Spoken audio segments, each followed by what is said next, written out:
Welcome all of you. तो अब हम अपना कंटिन्यू कर रहे हैं। पिछले लेक्चर में हमने पढ़ा था री इंजीनियरिंग। अभी मैं बात कर रही हूँ आपसे रिवर्स इंजीनियरिंग की। ये उसी के टाइप है, ये एक्चुअली मेंटेनेंस के ही पार्ट है। मेंटेनेंस वाला जो टॉपिक हमारा चल रहा था ना, मेंटेनेंस के हमने टाइप किए थे, उसके बाद मैंने आपको री इंजीनियरिंग पढ़ाई थी। और अब मैं बता रही हूँ थोड़ा सा रिवर्स इंजीनियरिंग। ये दोनों एक दूसरे से अलग है। री इंजीनियरिंग कल हमने डिस्कस कर लिया था और अभी हम बात कर रहे हैं रिवर्स इंजीनियरिंग की। तो जब हम रिवर्स इंजीनियरिंग की बात करते हैं ना, तो ये कुछ कुछ हमारा एनालिसिस फेज जो हमने पढ़ा था ना, तो ये एनालिसिस जैसे ही होता है। इसमें हम क्या करते हैं, हम एनालाइज करते हैं सॉफ्टवेयर को। जो भी हमने सॉफ्टवेयर सिस्टम बनाया है ना, तो उसको हम क्या करते हैं, एनालाइज करते हैं। तो वर्किंग कुछ कुछ इसी तरीके से होगी, एनालाइज करना सॉफ्टवेयर को, ठीक है। अब इसमें क्या होता है, इसकी डेफिनेशन में आप देख सकते हो कि जो रिवर्स इंजीनियरिंग होती है, ये एक प्रोसेस है। It is a process to find difficult, कि कहाँ पे डिफिकल्टी थी, जो भी अननोन और हिडन इन्फॉर्मेशन है अबाउट द सॉफ्टवेयर सिस्टम। जो भी सॉफ्टवेयर है जिसको हमें जिसके ऊपर हमें रिवर्स इंजीनियरिंग अप्लाई करनी है, जिस सॉफ्टवेयर के ऊपर हमें रिवर्स इंजीनियरिंग अप्लाई करना है, वो उसमें हमें उसको हम चेक करना कि उसमें कहीं कोई डिफिकल्टी तो नहीं है, कहीं कोई और प्रॉब्लम तो नहीं है। उसके अलावा उसमें हिडन इन्फॉर्मेशन क्या क्या है। जैसे मैंने आपको बताया था ना कि कुछ इन्फॉर्मेशन जो होती है वो तो प्रॉपर डॉक्यूमेंटेड होती है, लेकिन कुछ ऐसी इन्फॉर्मेशन होती है जिसको उन्होंने डॉक्यूमेंट फॉर्म में नहीं दे रखा है। तो उसको देखना कि कोई हिडन इन्फॉर्मेशन है क्या उस सॉफ्टवेयर के बारे में। उसके अलावा ये सारी चीजें, इस सबको एनालाइज करना। तो ये एक तरीके से एनालिसिस की तरह ही वर्क करता है।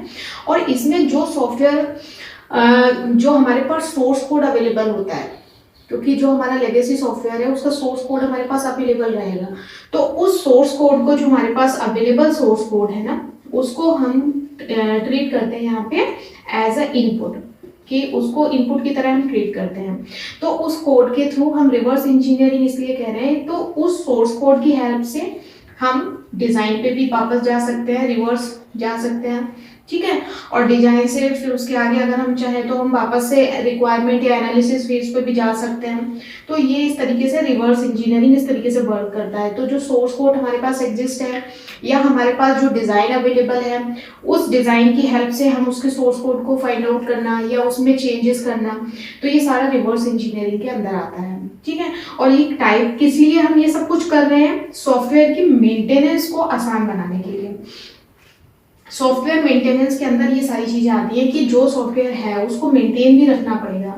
तो मेंटेन रखने के लिए अगर कोई ओल्ड सॉफ्टवेयर है, कोई हमारा सॉफ्टवेयर है, तो उसको ऊपर हमने रिवर्स इंजीनियरिंग परफॉर्म कर रहे हैं और उसी को हमने री इंजीनियरिंग करा था, यानी क्या करा था, रीबिल्ड करा था, री इम्प्लीमेंट किया था। तो इसमें क्या होता है, इम्प्लीमेंट करने से पहले उसको एनालाइज करना, उस सॉफ्टवेयर की पूरी प्रोसेस कैसे हुई है उस सबको एनालाइज करना। अब इसको अगर ग्राफिकली मैं समझाऊं तो ऐसे याद रहेगा आप, हमारे जो हमने एसडीएल के फेजेस पढ़े थे, आपको याद होगा सबसे पहला फेज क्या था हमारा, रिक्वायरमेंट का, क्योंकि हमने उसको डिवाइड किया था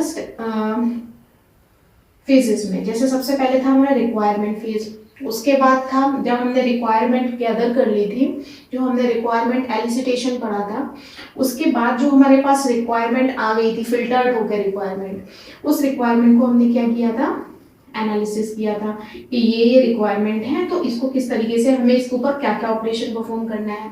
जब हमारा एनालिसिस पार्ट कंप्लीट हो गया था, उसके बाद हमने उसको डिजाइन फेज में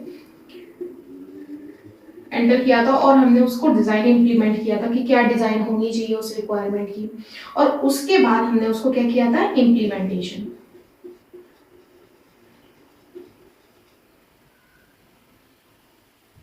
उसके बाद हमने क्या किया था, उसको इंप्लीमेंट किया था। तो ये सारे क्या थे, हमारे फेजेस थे। जब हमने स्टार्ट किया था सॉफ्टवेयर इंजीनियरिंग, तो सबसे पहले हमने फेजेस से ही स्टार्ट किया था कि फर्स्ट फेज क्या होता है, रिक्वायरमेंट को गैदर करना, कैसे रिक्वायरमेंट गैदर की, फिर उसके बाद ये सारी चीज़ें। तो जब मैं रिवर्स इंजीनियरिंग की बात करूँ तो इसमें दोनों टाइप की इंजीनियरिंग होती थी, जो हमने कल पढ़ा था, कॉम्बिनेशन ऑफ फॉरवर्ड इंजीनियरिंग और बैकवर्ड इंजीनियरिंग। तो अगर मैं बात करूँ तो ये जब भी कोई हम न्यू सॉफ्टवेयर बना रहे हैं, तो क्या होगा, इसमें दोनों टाइप की इंजीनियरिंग अप्लाई होगी।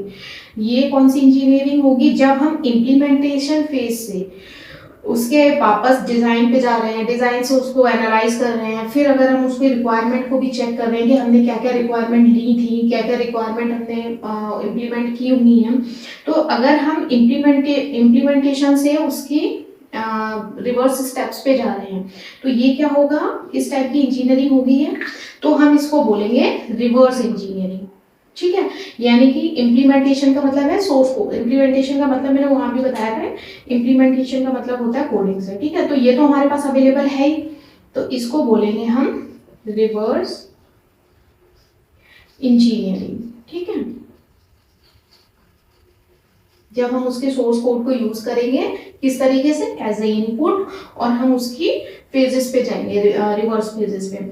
और इसकी बात हम करें अगर, तो ये इसका यूज कब करते हैं, इस तरीके के फेजेस का, जो हम टॉप से बॉटम की तरफ जाते हैं, जब हम कुछ न्यू बिल्ड करते हैं। क्योंकि जब कुछ ऑलरेडी एग्जिस्ट कर रहे हैं तब हम जा रहे हैं, तो वो रिवर्स प्रोसेस है कि हमने बना लिया, अब हम उसकी पुरानी चीजों का एनालाइज कर रहे हैं। लेकिन जब हमने रिक्वायरमेंट फाइंड की, फिर एनालिसिस, फिर डिजाइन, इसका मतलब आप कुछ न्यू बिल्ड कर रहे हो। तो यहाँ पे ये क्या है, इसको हम बोल सकते हैं, इस टाइप की जो प्रोसेस होती है जब हम न्यू सिस्टम डिजाइन करते हैं तब अप्लाई होती है कोई भी न्यू सिस्टम। तो ये किस तरीके की इंजीनियरिंग हुई, ये हुई हमारी फॉरवर्ड इंजीनियरिंग।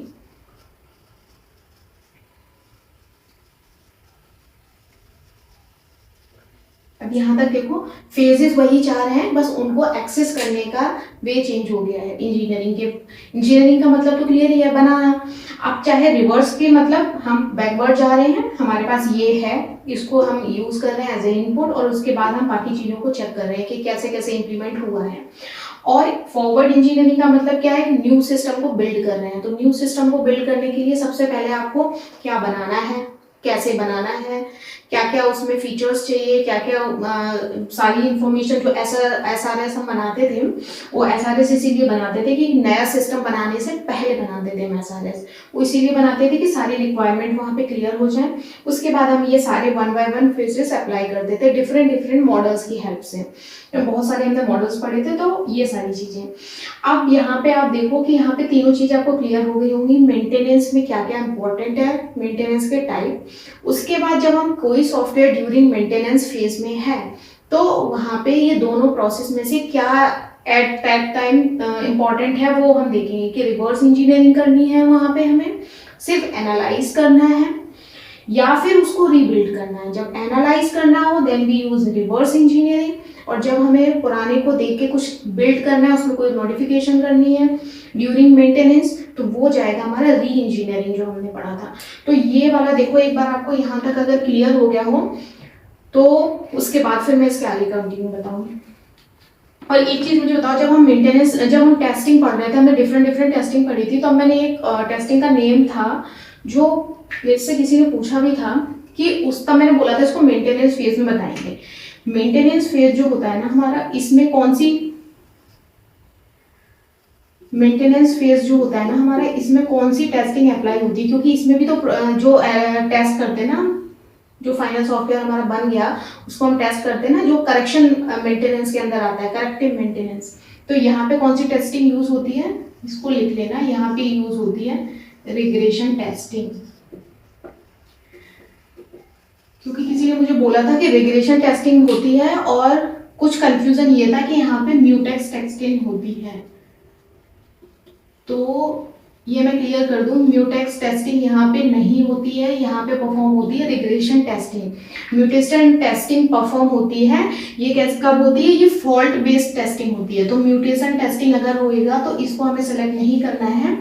जब भी मेंटेनेंस फेज में सॉफ्टवेयर एंटर करेगा, तो वहाँ पे भी जो भी टेस्टिंग अप्रोच परफॉर्म होगी वो रिग्रेशन टेस्टिंग के अंदर आएगी, और रिग्रेशन टेस्टिंग ही परफॉर्म करते हैं मेंटेनेंस फेज के अंदर। बाकी तो सारे मैंने आपको बताए थे।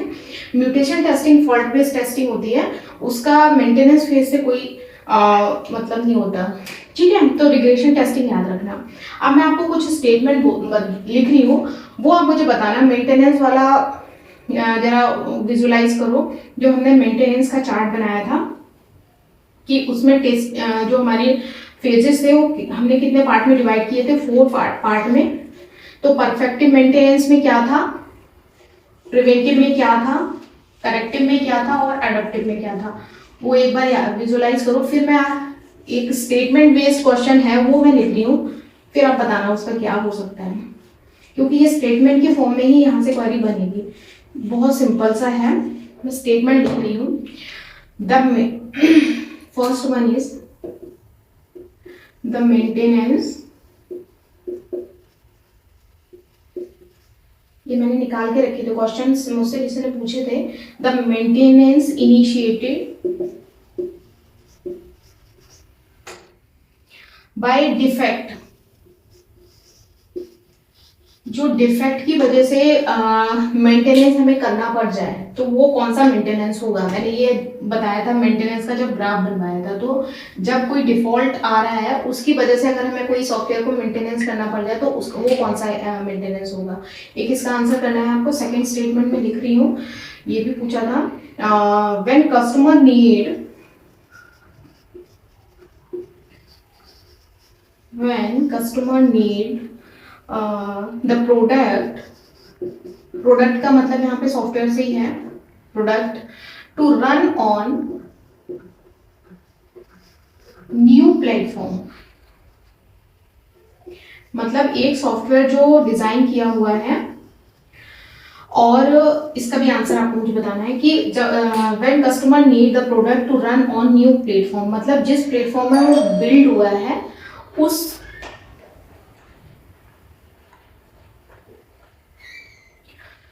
एक बार इसको फिर से रीड करिएगा। When customer need the product to run on new platform, मतलब जिस प्लेटफॉर्म में या जिस इन्वायरमेंट में वो सॉफ्टवेयर या सिस्टम बिल्ड हुआ है उससे निकालकर उसको एक न्यू प्लेटफॉर्म पे उसको हमें एग्जीक्यूट करना है, तो उस समय में क्या कोई मॉडिफिकेशन होंगे, और मॉडिफिकेशन होंगे तो वो किस मतलब किस मेंटेनेंस के अंदर आएंगे, वो भी मैंने बताया था। एक लास्ट स्टेटमेंट और, इन तीनों के आंसर तो बिल्कुल बनते ही हैं और ये क्वेश्चन आए हुए हैं। व्हेन द प्रोसेस इज, पहले आप एक बार देखो नहीं तो फिर मैं बताती हूँ। When the process is transforming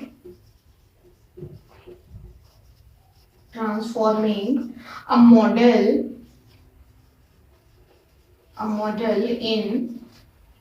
into source code,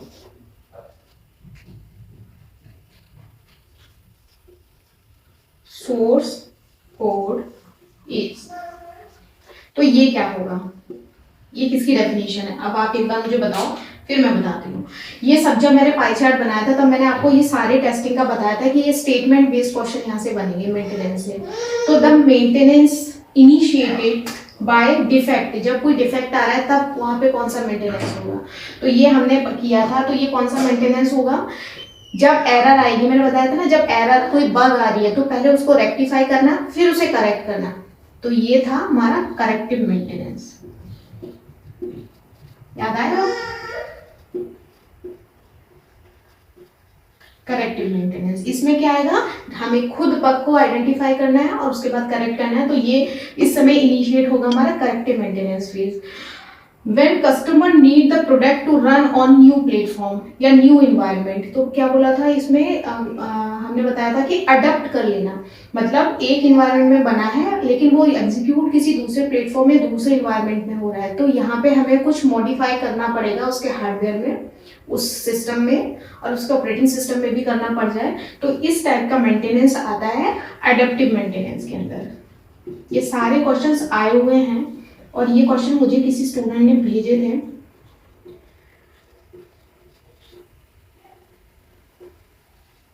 maintenance और लास्ट ये डेफिनेशन तो अभी मैंने 2 मिनट पहले ही बताई है। When the process of transforming a model into source code, जब हम एक प्रोसेस है जिसमें हम ट्रांसफॉर्म कर रहे हैं एक मॉडल को सोर्स कोड में, तो वो किसकी डेफिनेशन थी, अभी इससे पहले मैंने लिखी थी, रिवर्स इंजीनियरिंग। यहाँ से न्यूमेरिकल बेस्ड क्वेश्चन नहीं बनेंगे अगर आप एक्सपेक्ट कर रहे होगे कि मेंटेनेंस में से सारे स्टेटमेंट बेस्ड क्वेश्चन बनेंगे। बस आपको उसको पढ़ के ये बताना है कि ये वाला मेंटेनेंस अगर हो रहा है तो ये किस फेज में होगा। जैसे प्रिवेंटिव था हमारा, अगर प्रिवेंटिव से रिलेटेड क्वेश्चन आएगा तो किस टाइप का आएगा कि जहाँ पे हमें लॉन्ग रन में अगर सॉफ्टवेयर के बारे में कोई क्वेश्चन आ रहा है या लॉन्ग रन के बारे में वो हमें स्टेटमेंट दे रहा है कि फ्यूचर में क्या हो सकता है इसकी वजह से, तो वो सारा जो पार्ट होगा वो प्रिवेंटिव मेंटेनेंस के अंदर जाएगा। है ना।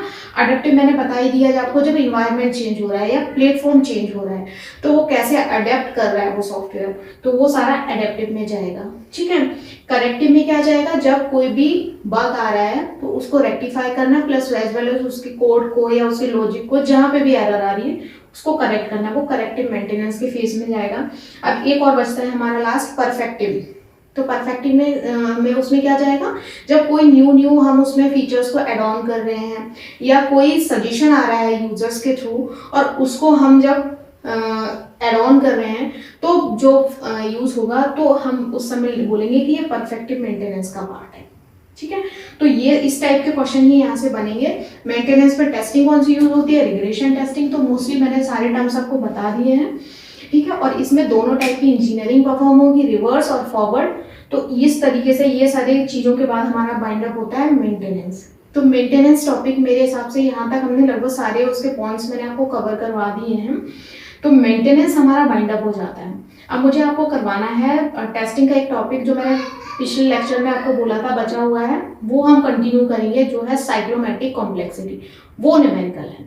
तो इसके बाद जब मेंटेनेंस के बाद हम स्टार्ट करेंगे साइक्लोमेट्रिक कॉम्प्लेक्सिटी, वो है हमारा पूरा न्यूमेरिकल, ठीक है। तो उसके लिए आप थोड़ा सा ना एक टॉपिक रीड कर लेना प्लीज, वो है हमारा पाथ क्या होता है और पाथ को हम किस तरीके से फाइंड आउट करते हैं। जैसे मैंने आपको एक ग्राफ दिया और उस ग्राफ में कितने पाथ्स हो सकते हैं सोर्स से डेस्टिनेशन तक जाने के, उसको थोड़ा सा रीड कर लेना। ये आपने डिस्क्रीट में भी पढ़ा होगा, ग्राफ थ्योरी में भी पढ़ा होगा और एडा वगैरह में भी आपने निकाले होंगे पाथ्स, डायरेक्टेड पाथ, इनडायरेक्टेड पाथ, उसको थोड़ा सा एक बार रीडिंग ले लेना तो आपको पाथ निकालने में प्रॉब्लम नहीं होगी। इसमें मतलब साइक्लोमेट्रिक कॉम्प्लेक्सिटी में सबसे इंपॉर्टेंट है, क्योंकि ये किसके अंदर आ रहा था, ये आ रहा था हमारा पाथ बेस्ड टेस्टिंग।